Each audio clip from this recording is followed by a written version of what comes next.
Alright, in this video we'll go through the process of transferring geocache listings that are on geocaching.com onto your Garmin Map 62 or any other recent Garmin model. Process is pretty much the same.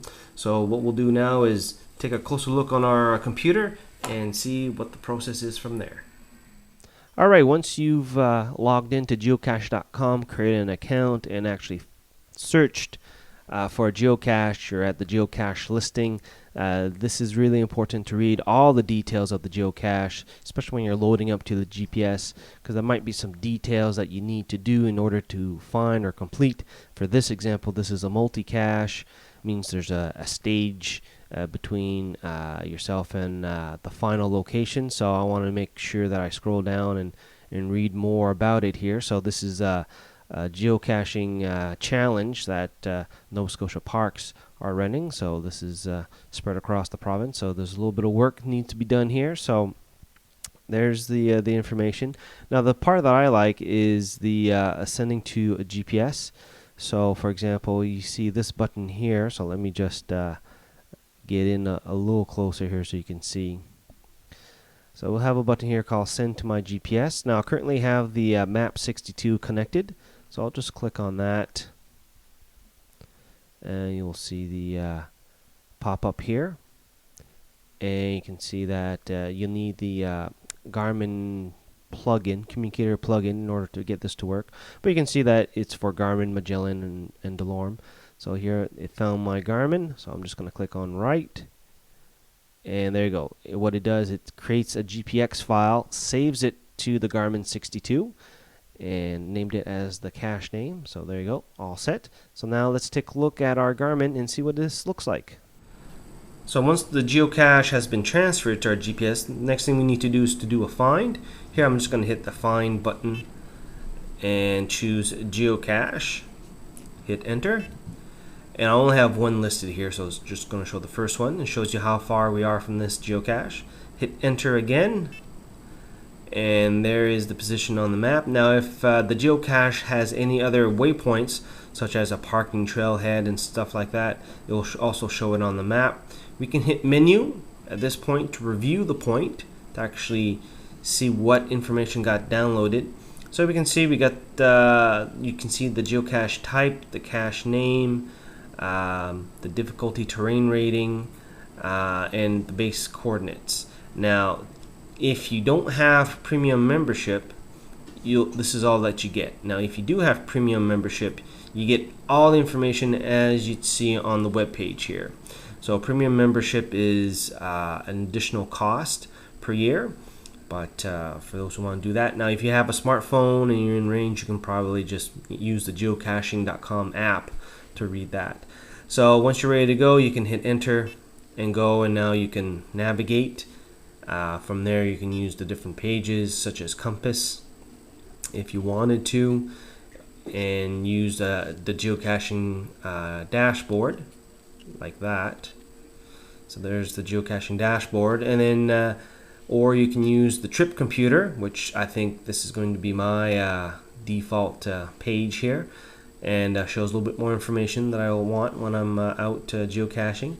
You can hit menu again, and you can view the geocache, and from there you can see, you can show description, which is what we just saw. You can show the logs, which we don't have because we don't have premium membership. So all this information here, the hint, it's not there, the log attempt. Enter next stage. So we are doing a multi-cache. So once we've solved the little puzzle, we'll have the final set of coordinates that we can enter here. So we'll do that, and finally we can find another or show found. So what we'll do now is actually go out to the field and actually find this geocache. Alright, we're here at the park, and we did a find on the geocache about 100 meters away from the waypoint. But since this is a multi-geocache, we had to do something, did some puzzle solving to get the final set of coordinates. So I'm here on my trip computer page using the geocaching dashboard. I'll just hit on menu, view geocache, and here we get the menu. And what I want to do here, since this involves finding the final location, I want to select enter next change, or enter next stage. Hit enter, and then from here we just enter our coordinates and we go and find the final location. So we're just navigating to our final destination on our multi-cache. I noticed on the map that we're walking right next to another traditional geocache. So let's find that one and we'll resume our multi-cache. So I'm just going to hit find. Let's go find another. So let's go find another. Again, go down to geocache. And we're 31 meters, so we're really close. So we'll do go. Flip over to our trip computer. And let's go find this one. Let's try to get close to 0 as possible. Like that. Alright. Now we're here. Let's try to find where this geocache is. Well, took a minute or two, but I found it. And here it is. Right there. Now let's log this geocache. Alright, so now that we've found our traditional geocache, let's resume finding our multi-cache. So we'll hit find. Find another. Let's go down to geocache. And there's our next stage that we entered previously. So we'll hit find, and there it is.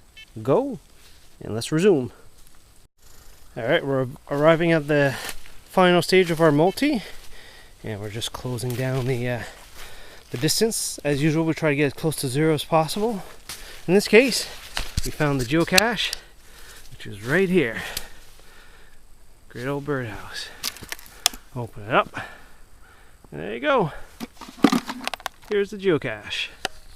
Alright, so now that we found the geocache, we can take a look at our trip computer dashboard. We chose the geocaching one, and you can see that we found 2 geocaches, but if I hit menu and view geocache and do a log attempt and mark it as found, and I'm done in this case, you can see that my geocache counter here is up to 3. So I found 3 geocaches in the park this morning, and that's how you do it with the Garmin Map 62.